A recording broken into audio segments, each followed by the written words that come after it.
Welcome to GS Podcast number 113. I'm Stephen Knight and I hope you're all having a great time. I'm very pleased to be bringing you a conversation with Tom Slater. Tom is the deputy editor of Spiked Online. You may have read a lot of his stuff in print. You may have seen him make appearances across topical news media. He's a very strong proponent of freedom of expression, which essentially makes him my best friend. He, along with Spiked, have released the Free Speech University rankings of 2018. This is something they've been doing year on year for about 4 years now, and they basically take a deep look at the policies and practices of our UK academic institutions with a focus on free speech. So they'll look closely at whether a particular university prohibits certain speakers in terms of no platforming, whether or not they ban certain publications, whether or not they prohibit certain terms and debates. Helps prospective students weigh up their options a bit better, I think, and highlights some of the wider issues we're having on campus now with freedom of speech and no platforming mobs, and certain issues that have almost become blasphemies. So we cover a lot of ground. It's not all UK centric. We do move further afield, and we also touch on Brexit as well. And I think it's a good conversation. I think you'll enjoy it. You can find Tom on Twitter at Tom_Slater_. Send him some love. Send him some kind words. Send him some follow-up questions. I'm sure he'll be happy to hear from you.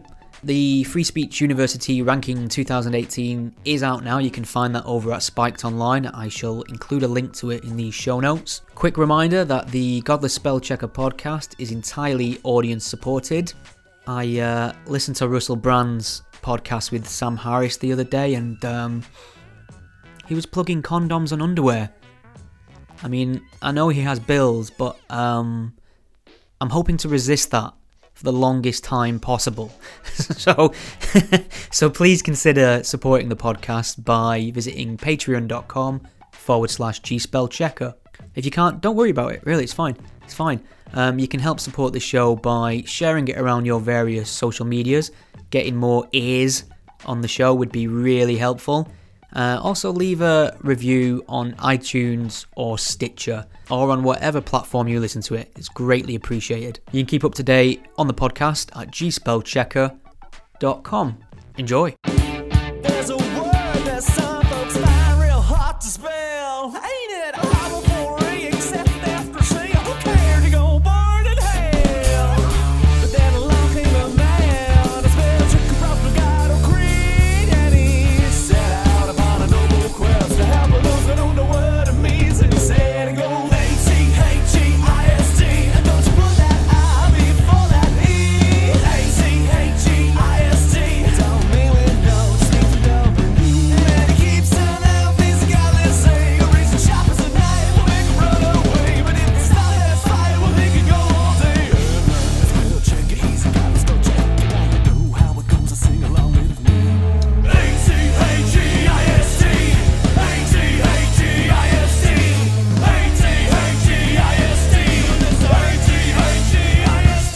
It's a great pleasure to welcome Tom Slater to the GS podcast. Tom, welcome. Hi, Stephen. How you doing? I'm doing very well. How are you? Yeah, not too bad, thanks. Not too bad. Excellent. So, via Spiked Online, you've just recently dropped your annual Free Speech University rankings report, which I'm really intrigued and looking forward to delving into. I wasn't really optimistic before. Now I've read it, I'm even less optimistic. But maybe before we get into the ins and out of that, you could tell me a little bit about what you do yourself. How would you describe what keeps you busy? Certainly. So my day job is I work at Spiked, the online magazine. We're how to describe us, radical humanist magazine. So we're committed very much to the issues of freedom of speech, democracy, reason, and seeing those things as something that's being increasingly under attack. And I think it's because of those kind of principles that we became particularly interested and concerned by what was going on campus over the last couple of years, which is why we launched this university rankings, why we do a lot of campaigning on it, because it does seem like today that's really where you see those sorts of principles, particularly freedom of speech, become really under assault. And I think it does kind of show the sharp end of some of the attacks on freedom that are happening in wider society as well. Maybe we could talk a little bit about why that's important and what goes on campus, because some people may look at that and say, well, so what? Someone, patronizingly may think they're just kids. What are the real world consequences of stifling speech on our campuses? Well, I think probably the most immediate thing is the fact that so many people do go to university these days. I mean, we're at the position where it's almost kind of 50% of the younger population who do go. And what does seem to happen is that through that process, they become inculcated into a culture which is very averse to freedom of speech, which sees offensive views not only as upsetting but almost akin to a kind of form of violence, and seeing the right recourse to a view that you disagree with being to shut it down. And I think the fact that just on the simple point of these people will be running the country one day, it's a little bit concerning that you see that going on. But aside from that, I think the broader issue is the fact that it's very tempting to see campuses as something that's almost entirely divorced from broader society, whereas I think it actually just represents the sharp end of a lot of trends that already exist in society. Students have always been a little bit radical, shall we say, or a little bit wanting to sort of take things to extremes. But I think what they kind of express in their often very intolerant and sometimes kind of unintentionally hilarious way is the aversion to giving and taking offence that we have in society. I just see them really as the kind of the foot soldiers of a broader movement which is seeing freedom of speech as something increasingly quite dangerous. Yeah, that's really interesting, because I suppose in a way, I mean, you say their students are it's fairly typical they would be radical, and university is probably the place to explore radical ideas, but there seems to be more of a conservative aspect to radicalism now, in the sense that this censorship isn't being placed on them from, authorities above. It's almost self-imposed, isn't it? They're creating this environment and these rules and regulations for themselves. What is it with this self-regulation then? No, completely. I think you're exactly right to call this conservative, because we throw around the word radical a lot these days, but there's nothing less radical than screaming and shouting and stamping your feet and saying, I don't want to hear this, please make it go away. That's something which is really quite surprising. I think the other thing that you say, which really hits home, I think, which is again the kind of the self-regulation and the closing yourself off, because the thing about student politics is it's always been a little bit out there. It's always been a little bit crazy at times and a little bit, funny at times, and all the rest of it's been lampooned, throughout culture. But at the same time, at least there was always this ambition towards wanting to change the world, to look out in the world, to see the things you don't like about it, to reckon with it, to get involved with politics. And the thing that you see particularly around universities nowadays and the kind of safe space movement, as it's talked about, which is very much about saying that the university is a place where we can basically protect ourselves from discriminatory views, from perspectives that would seek to oppress students. That's the kind of language that they use, even though they claim that they're being radical, that they're being progressive, that they're being anti-racist, all these different types of things.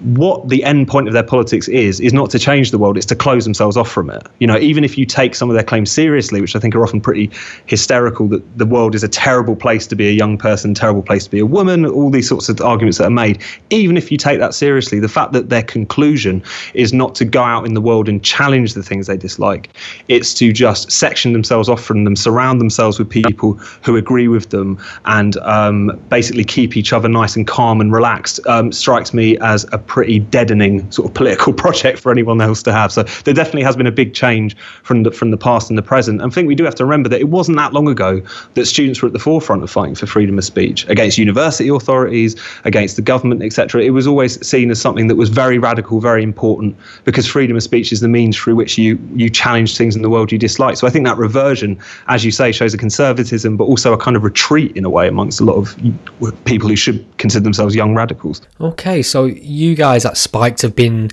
creating these rankings for the last, how many years is it? Was it 4, did you say? Yes, this is our 4th year. This is your 4th year. So the new report's out, and maybe you could tell us a little bit about the goals and methodology of such a ranking.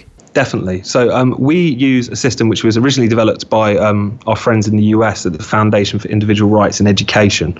And so they use a traffic light system to look at what over there is called speech codes, which basically ranks policies and administrations and from a red, amber and green perspective. So we've appropriated that to the UK system. So red being universities, students' unions with their policies that actively censor speech. So we're talking about bans on racist speech, on fascistic speech, on speech that criticises religion. Amber referring to things which are a little bit more slippery, a little bit more insidious, things that say you should avoid giving offence, things that overly vet speakers coming to campus, trying to basically kind of drown free speech and bureaucracy. And then green, which is essentially none of the above. We collect all that via universities, via students' unions, and then we produce our statistics. And what we found this year, which has been patterned out over the 4 years that we've done it, is that over 50% of universities, 55% in this case, are ranked red, which is very, very bad news. And what is unfortunately, what's most shocking about that is the fact that the sorts of restrictions we're seeing coming in are becoming more and more extreme. So just to give you two quick examples, this year we found that 46% of universities were either censoring or regulating in whatever way discussion about transgender issues, with many of them, and this is universities, not students' unions, placing outright bans on what they call transphobic propaganda in the form of speeches, in the form of speakers, in the form of text, and some of them committing to cleansing course curricula of anything which could deemed to be transphobic. And given the fact that over recent years it seems like anyone who's even slightly critical of the discourse around transgenderism and gender is often given that label, it seems to me quite concerning.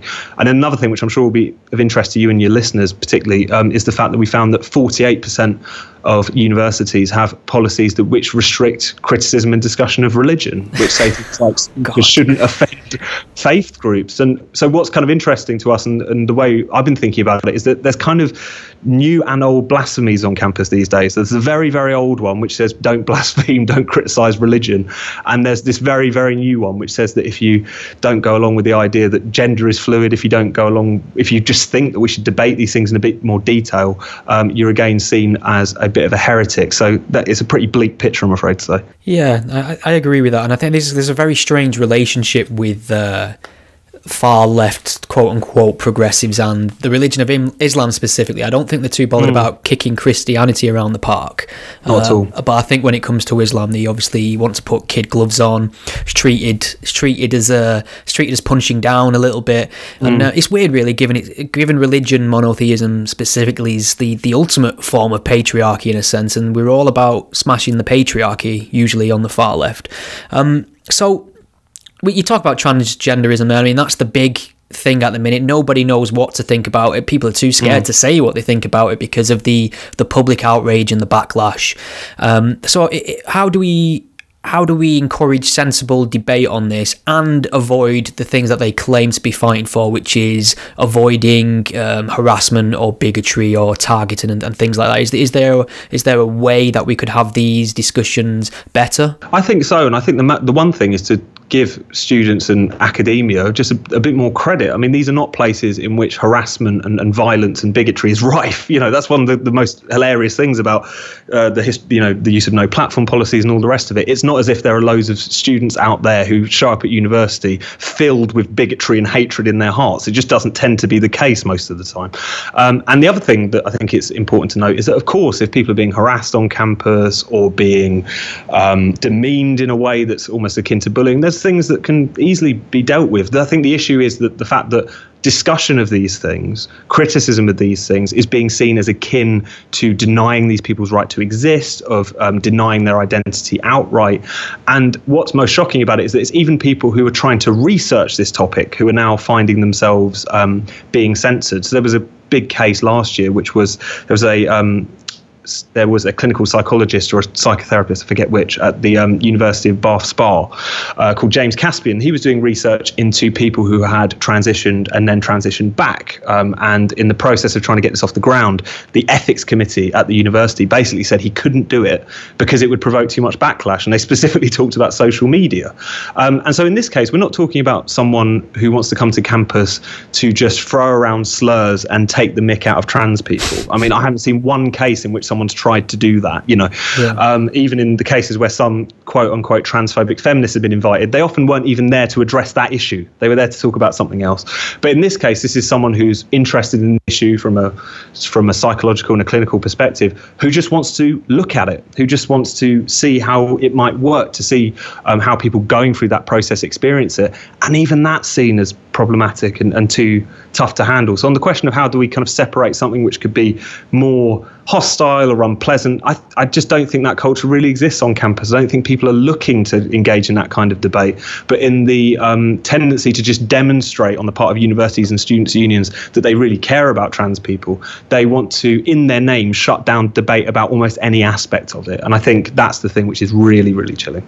Yeah, I do often find that, you know, trigger warning, safe spaces, deplatform, it seems to me more often than not a cover for, I don't agree with this individual, therefore I don't want them to be able to speak. I mean, I don't know if it's just come to mind, actually, I don't know if you saw on the BBC Big Question show a couple of weeks ago, somebody who ran a student union, I forget which university, it may have even been LSE, I'm not sure. She said she would deplatform Nigel Farage. He wouldn't be allowed to speak at her university, and that's bonkers, really, isn't it? No, completely. And I think that's one of the things that actually we always need a little bit more historical perspective on, because I think at the moment, especially over the past 3 or 4 years, no platforming, safe spaces, all of this stuff has really exploded, and the bar for censorship seems to be getting lower and lower, and the people who are deemed beyond the pale, I mean, you know, it was only the end of last week in which protesters showed up at UWE Bristol and started shouting "No platform for fascists" at Jacob Rees-Mogg, which is, no matter what you think of him, it's bizarre to use the F word in that context. But I think one of the things that rarely gets pointed out is that people assume that this is just a generation of students who almost like emerged out of the womb uniquely intolerant, and that this kind of came out of nowhere. But I think the sort of slippage we're seeing at the moment in terms of who gets censored is just the sort of natural consequence of this being allowed to fester in the first place. I mean, if you think about the history of the no platform for fascist policy, which has been held by the National Union of Students since 1974, almost a couple of years after its inception, it was being used against evangelical Christian groups. It was being used against Zionist groups. During the 1990s, it obviously got expanded to certain political Islamist groups, etc. That slippage is inevitable, because I think it comes down to the point that free speech advocates like myself have always made, which is that if you justify censorship in any context, then what is deemed beyond the pale, what is deemed hateful, what is deemed harmful will only spread. And I think the big problem we're seeing is that having failed to hold the line for 30 or 40 years, we're now getting into a position where people that we can all agree aren't fascist, or we might even quite like, you know, like the liberals and the feminists who are now being bitten, only now do we care about it. But I think that's just the bearing fruit, basically, of allowing this stuff to go on unchecked for so long. Yeah, I mean, people have short memories, really. I think they fail to realise that the great philosophers and civil rights activists of the day who pushed progress forward in terms of liberties, and we're talking like gay rights, equality for women, things like that, their views were considered deeply offensive and hateful at the time. So we need to be careful about throwing the baby out with the bathwater, I think. But just to jump straight to Godwin's law, then maybe where would you draw the line, if you would draw the line anywhere? Say, for instance, a union interested in debate wanted to bring in a confirmed vocal neo-Nazi white supremacist, since we're in Nazi fever at the moment. Would you say there should be conditions to that, or is it a case of if enough people want to see him speak, then it should go ahead? No, completely. I think with all of those views, it's the case that you can't put conditions on this kind of stuff. You know, I mean, I think the big thing that people fail to make a distinction between is words and actions. And it's important that obviously if you have a group whose raison d'etre is to go and beat people up, you're not going to allow them on campus as a security issue. But when you're talking about the exchange of views, no matter how hateful, no matter how toxic, it's really important that those things are aired. And obviously Godwin's law, you know, just using that as a bit of a caveat. And it's always worth pointing out that despite the fact the sort of hyperbole you hear on campus about allowing these people to speak and how there's this resurgent racism, fascism, which, you know, I'm sure you and I can agree is probably overcooking it somewhat. I agree.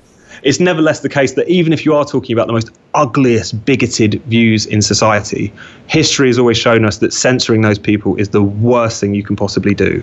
It gives those views a glamour they don't otherwise deserve.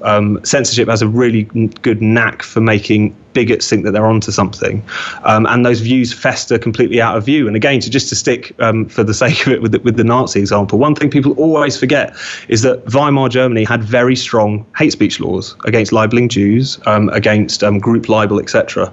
And any kind of prominent Nazi you can think of was hauled before those courts on those charges time and time again, and they used it as a propaganda exercise. And that's something that we've always seen. And even in our more recent history, as soon as you get someone like a Nick Griffin or his modern equivalent on a panel in front of an audience, it doesn't take much to demonstrate how flimsy and how ugly that worldview is. So I think it's just a case of, even when we're talking about the extreme stuff, which nowadays really only exists in most people's kind of fever dreams, the best thing to do is to tackle those things openly, because censorship only ever really makes these problems worse. But Nazis are bad, Tom, and I'm good, and I want people to know I'm good, so I'm going to fight the Nazis.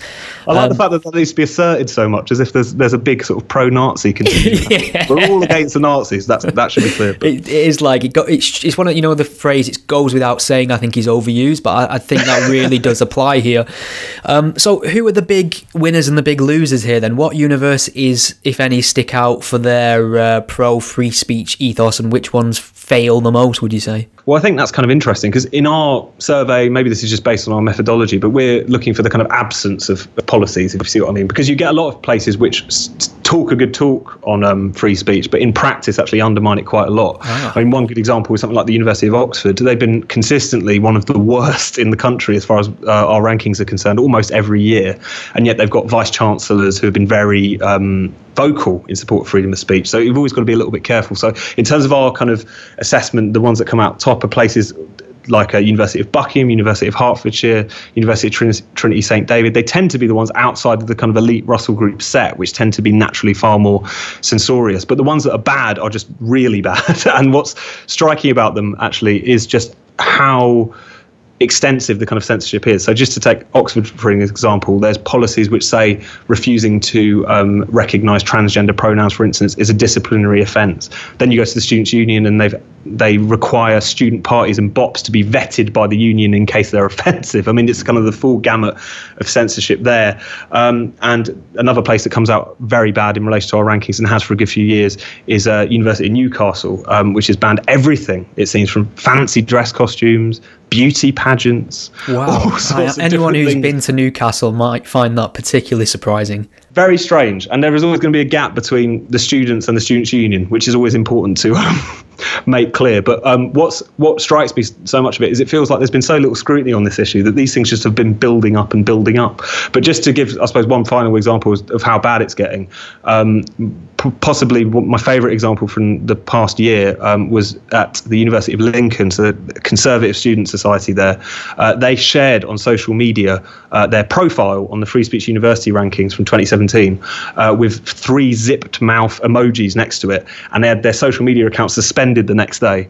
So that shows you how much some of them are up against. Even pointing out censorship is enough to get you censored these days, it seems like. That's incredible. So tell me a little bit about the Unsafe Space tour you did then. And I mean, maybe I've spoke about safe spaces before on the podcast, but maybe you could give me your definition of what a safe space is and what you hope to achieve with the Unsafe Space tour. Definitely. So the Unsafe Space tour was, towards the end of last year, we did a tour of US campuses, which really is the belly of the beast for this stuff, and the sort of place you can look to see the sorts of things we might come to expect in the UK in terms of the kind of campus wars pretty soon, because things are just far more extreme out there. But it was basically a case of trying to bring together some of the most interesting, articulate, and across a broad range of perspectives, speakers on the issue of campus censorship. So we went to Harvard, we went to Rutgers University, we went to New York Law School, we went to American University, or we were in DC, although we were supposed to, but we got banned at the last minute. But this was really a case of trying to, in a way, not only make the case against safe spaces, make the case for freedom of speech, but also an attempt to try and reclaim the free speech argument somewhat, because particularly in the US, it's mainly because, it has to be said, a lot of liberals and left-wingers have abandoned the field in relation to defending freedom of speech. The only people who go around talking about it and defending it these days on a big profile are effectively just right-wing wind-up merchants, the kind of Milo Yiannopoulos of this world. I knew exactly what you mean. I almost didn't need to say his name for that to be clear. And what I think has been really unfortunate about that is that it's made the defence of free speech quite shallow. And at the same time, it's given a lot of fuel to people who say the only reason you like free speech is because you're either a closet bigot or you just like winding people up, when it's obviously not the case. So we drew on people like Steven Pinker, we had Brett Weinstein, Dean Strossen, former president of the ACLU, just some really interesting liberal to progressive, some conservatives in there as well, just to say that there is a different case against this stuff, which can be as robust, which can be as forthright, but is about saying this is really important that we make this argument. This isn't just about kind of getting a kick out of triggering quote unquote snowflakes. That really doesn't get us anywhere. And really, I suppose, just to get towards the politics of it, it was a case of asserting the point that a university, if it is to be a university, has to be an unsafe space. Now, what I mean by that is not that students should expect to be attacked or constantly harassed. Not a dangerous space. But more the case that the problem right now is safe spaces, as they're being discussed very explicitly, is that it's not safety from harm, it's safety from the harm of an argument. It's that straightforward. It's about saying that ideas can be harmful, that speech can wound us, and that the role of a university is to be like a home where you will be protected from all of those things. And coming back to something you said earlier, the thing about freedom of speech and the thing about progress and progressive politics, which is what we at Spikes are really most fundamentally interested in, is that it's kind of a risky business. You have to put yourself out there. You have to say things that people might not want to hear. You have to air ideas which might seem incredibly heretical in the moment, but it's only really through giving offence in good faith that society and ideas are driven forward. And so with that tour, the point was provocation with a point to it, and the point to it was freedom of speech is really important, not just to university life, but to progressive politics as well. You alluded then to one of the events either being cancelled or shut down. What happened there? So it was effectively our first two events. We had a bit of a rocky road. So at first, we were supposed to be at American University, just outside DC, and it was going to be on the question of Title IX, which are regulations on US campuses, mainly to do with adjudicating kind of sexual harassment claims, but have also lapsed into policing speech. And so it was going to be a question on, more broadly, campus feminism and free speech. And we had it all set up, and then within about 48 hours before we were supposed to hold it, we find out that supposedly we haven't jumped through enough hoops, that the room was being pulled from us. And then, of course, at the same time, we got wind that a campus feminist group had threatened to disrupt it and to picket it. And so we were strung along for a couple of days, and then it became clear that they weren't going to give us the space. So that was a kind of bureaucratic shutdown. We managed to still hold it in DC in the offices of Reason magazine, who are great friends of ours out there. So we managed to still have the debate, but it was a shame that the first event on the Unsafe Space Tour was deemed apparently too unsafe for that particular university, but needs must. The second one, which was interesting, and I think really got to the heart of it, was we were at Rutgers University in New Jersey, and we had a debate on identity politics and the question of whether identity politics was not only becoming very censorious, but whether it was actually kind of reifying in politically correct terms the ideas of racial difference, the idea that people on the basis of their identity are kind of irreconcilably separate to one another. And what that was just staggering. So even before the event happened, the administration was very good to us. We're very concerned. We ended up having about a 10-strong police presence. There were bag checks on the way in, and there was a protest outside and constant disruptions inside from I think it was the Campus Black Lives Matter group. And it was a complete riot, but in a good way, if you see what I mean, because whilst there were constant attempts to disrupt it, all of this, the video is online, it's really worth watching. But what was fantastic about it is that we managed to really take the argument to them, but in a way that we still just about managed to have a debate. So even though that one was a little bit hairy at times, it was good insofar as it set out what we want to do, which is to talk to these students, to take them seriously, but to get a point across at the same time. Yeah, I mean, it's interesting what you say there about police protection. I imagine in the States, actually, it's the government that provides the police in that sense. I think in the UK and in many places in Europe, you actually have to fork out for that yourself. So I've spoke to people, ex-employees of Charlie Hebdo, who've not been able to come and accept awards because the venue just can't afford the security to have them there. And there's this idea now of people actually being priced out of the debate because of the threat of the mob, isn't there? No, that's a really huge problem. I think in some respects in the States, they have a problem with kind of overreaction in relation to some of these things, because, I mean, there was no one on our panel who was the least bit controversial, really. I mean, they were controversial in for some of the people in that room, but they weren't necessarily going to be attacked. They sort of jumped on the stage as soon as we were done and led us out the back exit, which really wasn't necessary. and you saw that recently with when Richard Spencer, the kind of alt-right identitarian figurehead, was supposed to be speaking in Florida, and they spent almost $500,000 protecting that. And yet when push came to shove, there was about 10 of his supporters who showed up. So there is a bit of a problem with the overreaction in some places. But as you say, in relation to people at Charlie Hebdo and all the other stuff, is that in the kind of failure of institutions to stick up for these people, or to raise the funds, or to find other ways of raising the funds, you do just create not only just a heckler's veto, but in the case of Charlie Hebdo, an assassin's veto, which is really, really dangerous. And I think that's the thing that we've really got to be very concerned about, especially when you're really at the knife edge in relation to people who are criticising Islam and Islamism, is how do we hold that line? Because it feels there more than anywhere else, it's important that we make sure these things go ahead, because it's a cliche, but otherwise they do win. I think that topic is the litmus test at the moment. In terms of the states, I've always been very envious of their First Amendment. I could probably leave the Second Amendment if I'm honest, but a big fan of the first one. And I wondered, is there scope for a British constitution that protects free speech in that way? Do you think it's just a case of enforcing laws that we already have, or would you be all for something that would really commit itself to protecting freedom of speech in terms of legislation? I kind of find myself sort of oscillating on this point a lot of the time, because I think there's loads of things that, in terms of British law, that we could repeal right now that would certainly free things up. And I do look on to the States with a lot of envy in relation to the First Amendment, fundamentally because obviously it protects you against the state. That's the fundamental role of it, and that's actually really important for a democracy, which is to say that there are fundamental liberties which are put beyond the reach of policymakers, or it's not easy to do away with. That's a really important sort of hard-won goal, and I'm often very envious of it. The only thing that makes me second guess that, I think, is the fact that the problems with not necessarily state censorship, obviously, but cultural intolerance and a climate of censorship and a climate of wanting to picket and rage against views you dislike, the campus wars, etc., it's, if anything, more heightened in America than it is here.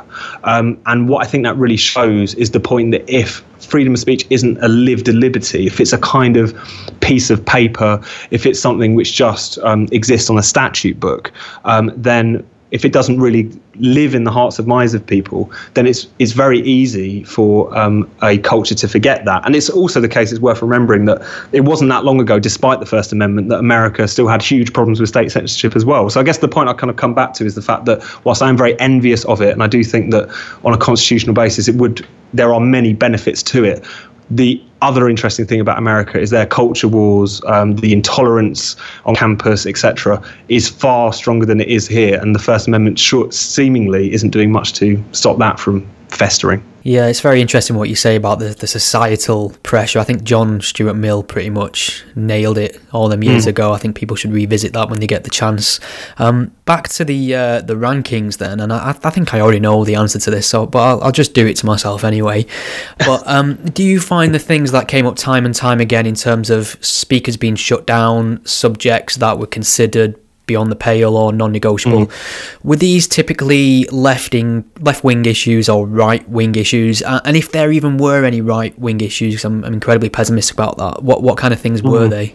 Well, I think that's kind of interesting, because they're actually quite hard to categorise. Now, broadly speaking, it's generally speaking people within student unions, etc., who consider themselves very thoroughly left-wing, who are doing all the censoring. And whereas a few years ago even, I think you can make a very clear-cut case that, broadly speaking, it is right-wingers who are being the primary targets of this.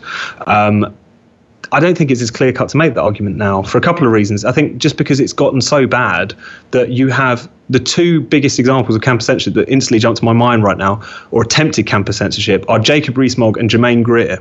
Those two people have very little in common. And yet it's the fact that they still have found themselves the target for this. You've got obviously the example of someone like Mariam Namazi, who I think the situation happened at Goldsmiths in 2015, which I'm sure you and many of your listeners will be very familiar with, to me really summed up how topsy-turvy this whole world is. So I know you'll be familiar with this, everyone else will be, but just by means of kind of sketching it out a little bit, obviously she's a she's a leftist, she's a communist even, you know, she's a human rights campaign, she's the real deal.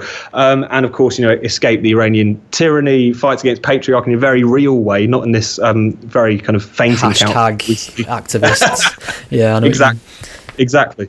She tries to give a speech at Goldsmiths at the Atheist Society. The Islamic Society say that this violates their safe space. In solidarity, the Feminist Society say that they are banding with the Islamic Society to shut this woman down. And then in the process of that event, guys from the Islamic Society show up, shout safe space over and over again, be relatively physically intimidating, turning off PowerPoints, etc. And just in that moment, you see that this really isn't a left-right issue anymore. And also you see the hypocrisy of the whole safe space movement, because as soon as you are of a view, even if it's thoroughly progressive, but just for whatever bizarre reason, it seems to breach the orthodoxy on campus, whether it's criticizing Islam or anything else, you find it's actually quite an unsafe space to be.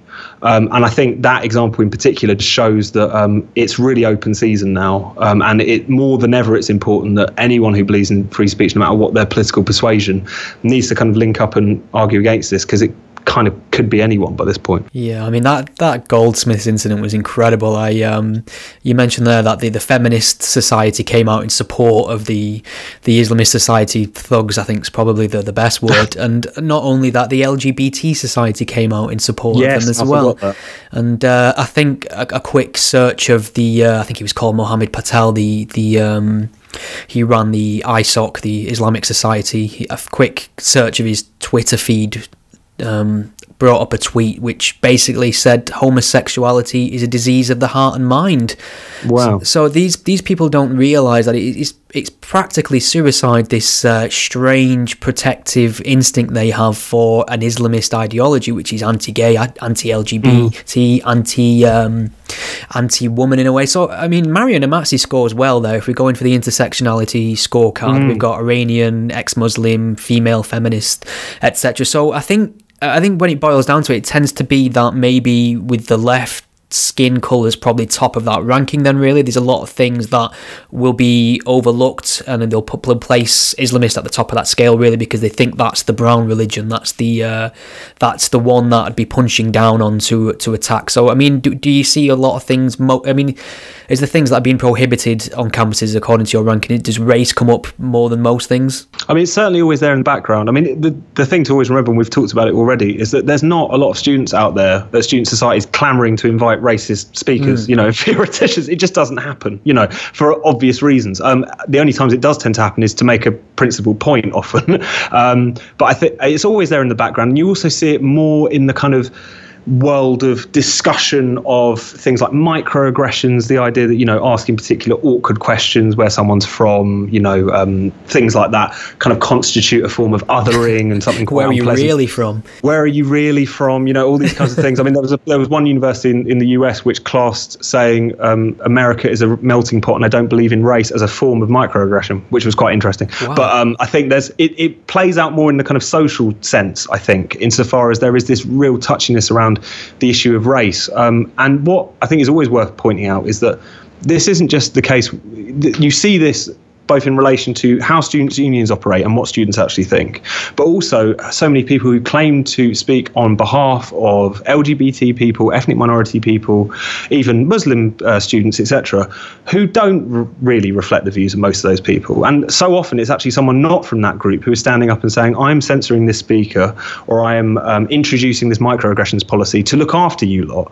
There's an oddly kind of neo-colonial bent to a lot of this, which is to say that I, this very well-bred, cut glass accent, went to the best schools, student union official, it is my job to look after these wretched brown people. That's kind of the way in which they see it. So I think the one thing you always have to remind yourself, identity politics is quite rampant. It's something which is really kind of captured not just campus discussion, but public discussion, I think it's fair to say.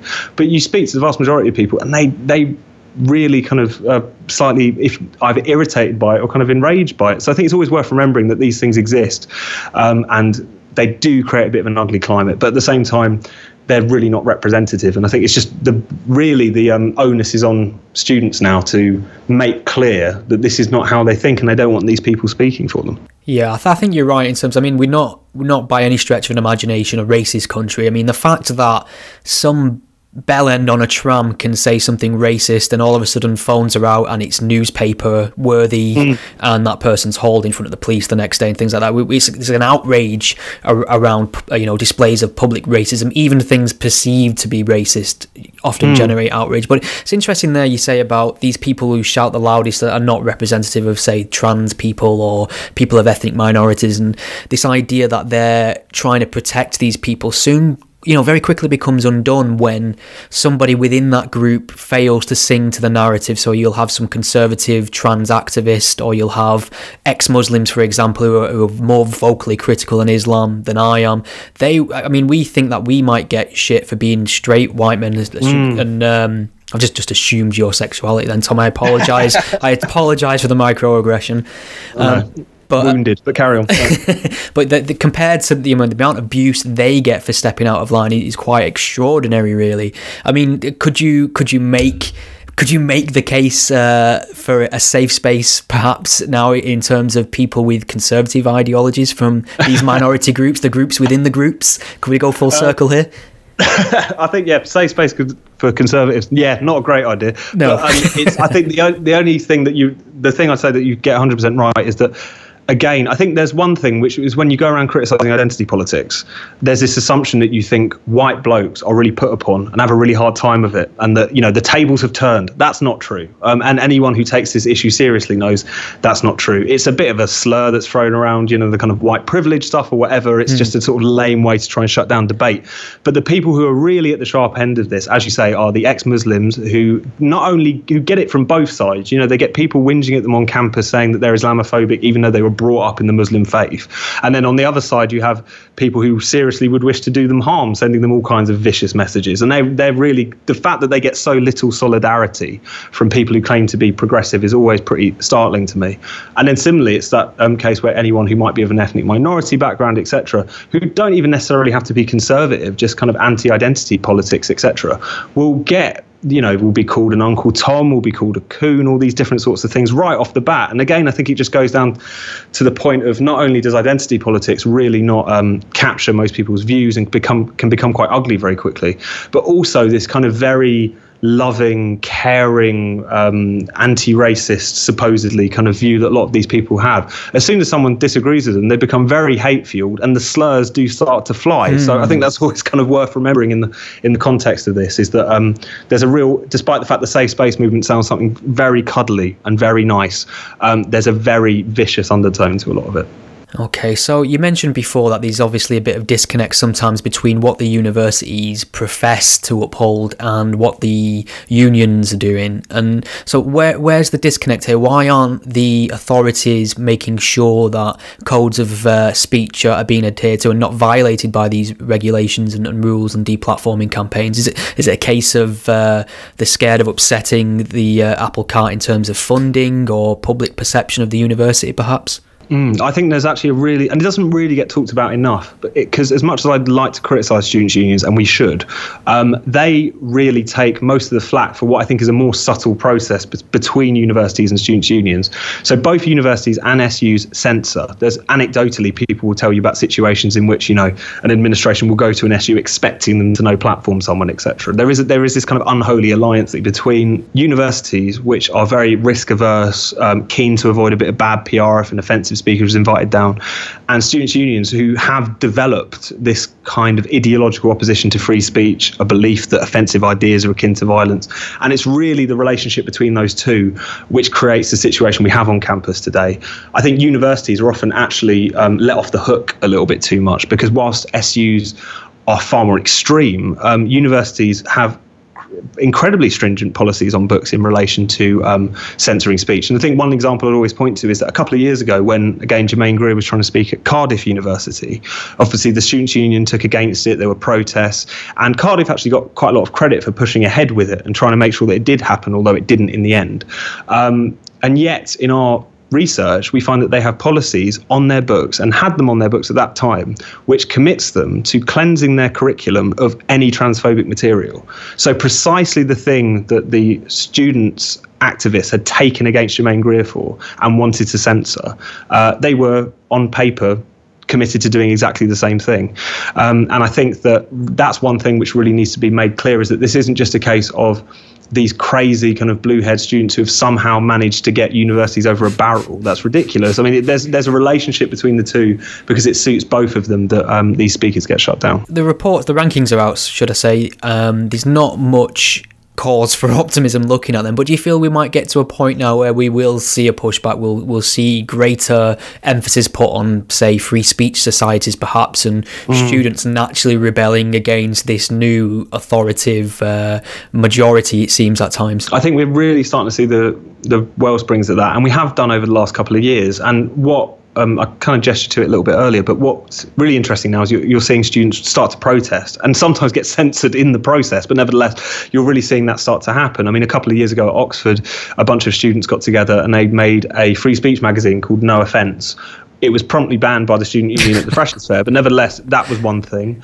We've seen students at Aberystwyth University who have run really successful campaigns to overturn bans on the Sun newspaper, on a social media app which had been banned by the students' union. There was a wave, in the past 2 years of students forming groups to go to NUS conference or to even disaffiliate from the NUS on the basis that it was obviously the source of a lot of this censorious policy. I think a lot of that stuff is starting to happen. It's early days, and I think, but one of the things that I think will start to generate a kickback is that even up until quite recently, censorship, no platforming, it was the sort of thing which was kind of circumscribed in some sort of way. I think that something like no platform for racists and fascists is wrong-headed. It's a liberal and it's the worst way to challenge prejudice. But nevertheless, it doesn't come up that much. So it's not every week that those sorts of policies are being invoked. But since around 2012, 2013, when it went from no platform for fascists to no platform for feminists, when it went from banning far-right newspapers to banning the Sun newspaper, I think students have started to realise, just on a visceral level, that these policies are not just restrictive and bad for learning. They are directly insulting to them. They're saying that you can't handle even right-wing speech, that you can't handle images of women on page 3 without being somehow warped or upset by it. And I think what we're starting to see now, although it's only really just the beginning, is a kind of nascent reaction to that. And, we'll see what happens. But what I think is quite good about the whole situation is that students are starting to realise just how extensive this stuff is and how much it holds them in particular in contempt. So let's see how that goes. Okay, have you had any responses from the universities in question? Any sort of indication that they're aware of the rankings? Have they had any comments? Oh yeah, we've had it from day one. I mean, they've always been kind of very what shall we say? What's interesting is that students' unions, for instance, are at least upfront about it. They celebrate the fact that they've been given a red ranking. I think it was the vice president, or one of the vice presidents for the NUS, tweeted his congratulations to all the students' unions who had been ranked red this year, because they were obviously doing something right. And I kind of have a bit more respect for that in a way, because they're saying, yes, I mean, they might not put it in these words. Yes, we're censorious, we disagree with you, but there you go. What's upsetting about the universities is that they're still trying to deny what it is that they are doing. I mean, not too long ago, we gave evidence to the Joint Committee on Human Rights, which is doing an inquiry in Parliament into free speech in universities. And I was sat there on a panel with the Vice-Chancellor of Cardiff University, who was just trying to pretend these things don't go on, who was trying to say that this was just a case of them having very appropriate policies, following the law, despite the fact I was reading him his charges, basically, from the last year's data. And I think that's the thing which essentially universities have in a way have no response to what it is that we are saying about them, because their whole mission, and they will tell you this if they ask them, is to uphold freedom of speech and free inquiry. And yet, because they've become so distant from that mission and they've become very bureaucratized, and they have basically just been turned into things which are designed to give students a good deal on the money that they pay for, to give them a nice experience and to give them a degree at the end of it, then they're far more interested in smothering free speech in process than actually upholding it. So that seems to me to be the mood amongst them at the moment. Okay, well, maybe we could move on to something that's guaranteed not to cause any issues, and that's the topic of Brexit.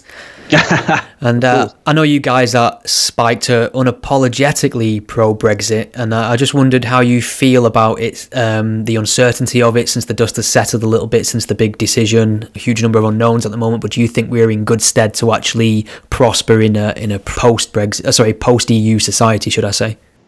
Well, not at the moment. It's looking quite grim, but that's not because of the fact that Brexit was a mistake, and it's not because of the fact that we weren't right, in my view, to vote Leave in the first place. I just think that the reason that Spiked campaigned for Leave, and as far as I can tell from survey data and from talking to people, the main reason many people voted Leave is a question of sovereignty and democracy. You know, it's a question of control, and a European Union which is designed to limit that control. And what we've seen since the vote is the fact that that anti-democratic spirit is as alive, if not more, amongst our own political class. Ever since the vote, there have been explicit and less explicit attempts to undermine it, to push it through the courts, to slow it down, calls on the unelected House of Lords to get involved, and a lot of support from the supposedly liberal democratic commentariat in willing that to happen. And I think the thing that's happening at the moment is it's quite clear that, first of all, those of us who care about democracy, our work is cut out for us, not only in terms of making sure Brexit happens, which I think is a big question at this point, but also making sure that after Brexit we take on the anti-democratic elites right here at home. But I also think that because Brexit was something that the entire political class didn't want, and it's something that no party leader campaigned for, and it's something that really grates against their entire being. We're now in a situation where the people have delivered a result that the people who are charged with implementing it never wanted it in the first place. And my worry is that if you combine that kind of reticence, if not, revulsion with the Brexit vote domestically, with a European Union that doesn't want to negotiate with Britain and wants to humiliate Britain to the end of making sure that no one else bolts for the door, it makes the prospects in the short term less sunny. But nevertheless, I think that doesn't change the fact that it's the right thing to do. And the one thing I'm constantly sort of warmed by is the fact that how many people in poll after poll, survey after survey say that even though they don't trust the political class to implement this, even though they're starting to wonder if in the short term economically this could be a really rocky road, not least to the roadblocks that are being thrown up by politicians, they still think it's the right thing to do. And I think what that demonstrates is the fact that, again, I think people on the progressive side of politics used to say is that some things are more important, principles are more important, and democracy and freedom is more important than short-term economic rockiness, or the kind of, project fear prognostications of everyone else involved in this. So, yes, in the short term, it's not looking great, but at the same time, I think the fact that that fervour remains kind of undimmed, I think, is something very positive. I just wish more people on the progressive side of politics could see it for the positive thing that it is. Yeah, I mean, do you think there's something to be said for the fact that it wasn't a huge margin by which pro-Leave won? Do you think it would have been wise on David Cameron's part perhaps to have included some sort of threshold for the decision? I don't really, for a couple of reasons. First of all, I think the fact that we weren't having this discussion before the vote demonstrates to me the fact that this is only really now considered something legitimate because of the fact that if that was the case, maybe we wouldn't have had the result that we did. And it just feels to me like trying to change the rules of the game after the fact. This is something that we all agreed to. This is something that we all went into. This is something that MPs all voted to have. There was no talk of thresholds then. But also just on the question of whether or not this is a strong enough democratic mandate, more people voted Leave than have voted for anything or any government or any politician in this country ever. So if this vote doesn't stand, then no government for the past few hundred years doesn't stand. I mean, it just gets to the point of the fact that I think that whilst we could get into quite technical constitutional arguments about what should have been the threshold and what shouldn't, I think that the point that we're at now, given the fact it's the weightiest mandate in our history, if it's not implemented or if we second guess it in any other way, then it will shatter the idea of democracy. It will demonstrate to a lot of people that even if they finally make their voices heard, they will just be ignored. So I think on the principle basis that it has to be implemented, and that actually the threat comes not from delivering Brexit but from not delivering Brexit, because aside from everything else, it leaves the people with very few options other than to withdraw from the process altogether. Yeah, I mean, what's going on there in the case that you just pointed out that there was this huge voter turnout, one of the largest, comparatively to other elections, and all the polls pre-result suggested Leave had no chance. That the general overbearing discourse on it was that it wasn't going to happen. I couldn't find a single person to admit to me that they were voting leave, even after the result. Very hushed. Not a lot of people still feel comfortable saying they voted leave. I voted leave, for instance, but I didn't feel so comfortable mentioning it in the office the very next morning. It was a very, very strange atmosphere, to say the least. One of those days I was very glad I worked at Spiked, because you were pro-leave office felt like in London. But yeah. I should have popped round for a brew. But there just seems this very huge reluctance on the part of people to actually say what they want to do democratically in an election, which strikes me as very strange. What's going on there? No, completely. I mean, we're in a situation, we're not just on the Brexit question, but on many issues where the majority opinion is demonised. And that's a very strange state of affairs to be in. Traditionally, you would think that it's the ones who are out there on the fringes saying something a little bit too radical, a little bit too batty, or a little bit too reactionary are the ones who are considered beyond the pale and would feel awkward about expressing those views in public. But on the issue of Brexit, you see it on the issue in relation to Islamism often, where a lot of ordinary people are very worried about this, but they fear expressing it in many contexts because they're worried that people will jump down their throats and assume things about them that aren't actually the case. And I think that just goes to show that in relation to politics and public discussion, the people who frame it and the people who kind of set what is supposed to be the consensus, from the political class to the commentariat to kind of academia, come from a very particular section of the population, which is very unrepresentative.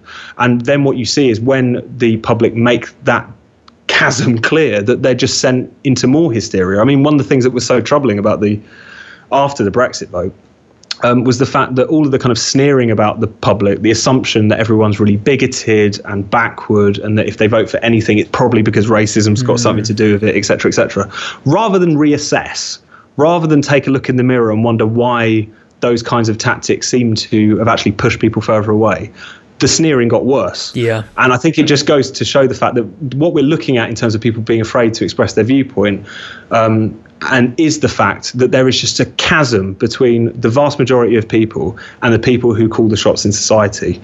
And that until that's either redressed or we replace those people, this problem is going to go on and on. And it's bad not just for democracy, but also for public discussion more broadly, because you just can never really have that frank conversation. Yeah, it's very interesting there what you say about the majority opinion being the one that's difficult to voice in the current climate. I think I read a feature on a comedian in the last Spectator magazine. He's a pro-Tory comedian, and he's often brought in, as he's told by sort of BBC type execs, that he's there to present the alternate view, and his response is, well, don't you mean the majority view? So this is very, very interesting kind of dichotomy there. But Tom, I've really enjoyed speaking to you about this. Lots to think about. I'll definitely point people towards the rankings at Spike. Is there anything else you want to bring up at all before I let you get back to your evening? No, not at all. Thanks so much for having us. And yes, anyone who works at university, goes to a university, is thinking of going to a university, check out the Free Speech University rankings, see what you're potentially going to be up against. I hope it will make for interesting reading. Wonderful. Thank you very much, Tom. Great. Thanks so much. Thank you for listening to the Godless Spellchecker podcast. The podcast is a one-man operation, produced in my spare time away from my day job, and I love making it for you. If you enjoy what you hear, please consider lending some support. The show is entirely listener supported. I don't sell anything, I don't run ads, and given the alternative and unpopular focus of my content, it's very unlikely to find a sponsor. So there are a number of ways you can support and chip in and help improve the show and give me more time to produce more content. You can become a patron supporter and pledge a monetary amount per month or per episode by visiting patreon.com/gspellchecker. If you can't lend monetary support right now, don't worry, there's other ways you can help the podcast too. You can share it on your various social media networks, or take a moment to leave a review wherever you listen to it. Your support is massively appreciated. Thank you. Think we've all learned something here today?